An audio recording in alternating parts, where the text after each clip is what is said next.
સરકારી કોલેજ વાવ ખાતે વાર્ષિકોત્સવ અને વિદાય સમારોહ યોજાયો। સરકારી વિનયન કોલેજ વાવ ખાતે 21મી માર્ચના રોજ વાર્ષિકોત્સવ અને તૃતીય વર્ષના વિદ્યાર્થીઓનો વિદાય સમારંભ યોજાયો હતો।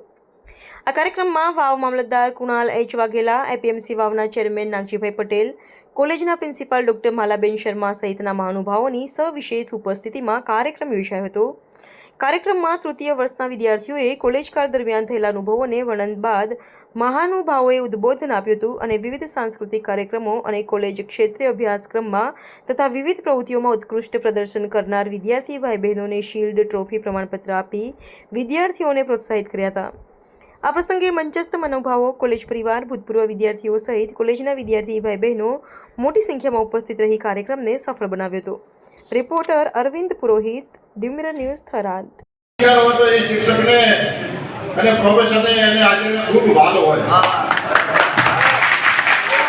ધોરણ 1 થી 3 અને 7 અને 7 થી કોલેજ દરમિયાન જે હું ડોક્ટર માલા શર્મા કોલેજની પ્રિન્સિપલ તરીકે બધાને નમસ્કાર કરું છું। આજે 21/3/25 ગવર્મેન્ટ આર્ટ્સ કોલેજ વાવ ખાતે વાર્ષિકોત્સવ અને વિદાય સમારંભ સેમેસ્ટર 6 નું યોજાયો, જેમાં કે મુખ્ય મહેમાન તરીકે નાગજીભાઈ પટેલ જે કે એપીએમસી ના ચેરમેન છે અને કૃણાલભાઈ વાઘેલા જે કે આપણે મામલતદાર છે એ હાજર હતા। અમારો જે કાર્યક્રમ હતો એ ખૂબ જ સરસ રહ્યો।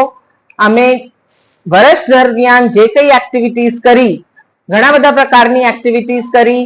અમારે ત્યાં એનસીસી અને એનએસએસ પણ ખૂબ એક્ટિવ છે અને એમાં છોકરાઓને ખૂબ પ્રોત્સાહિત કરીને અમે આગળ સુધી મોકલીએ છીએ।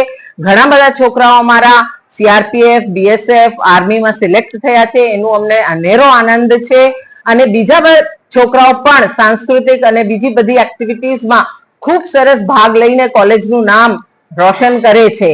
એટલે આ બધા જ સ્ટુડન્ટ્સ આગળ જઈને પોતાની કારકિર્દીમાં એક મોટો પોતાનું નામ અને કોલેજનું નામ કરે એવી મારી આશા છે અને અમારા બધા કોલેજ તરફથી એમને ખૂબ ખૂબ શુભેચ્છાઓ।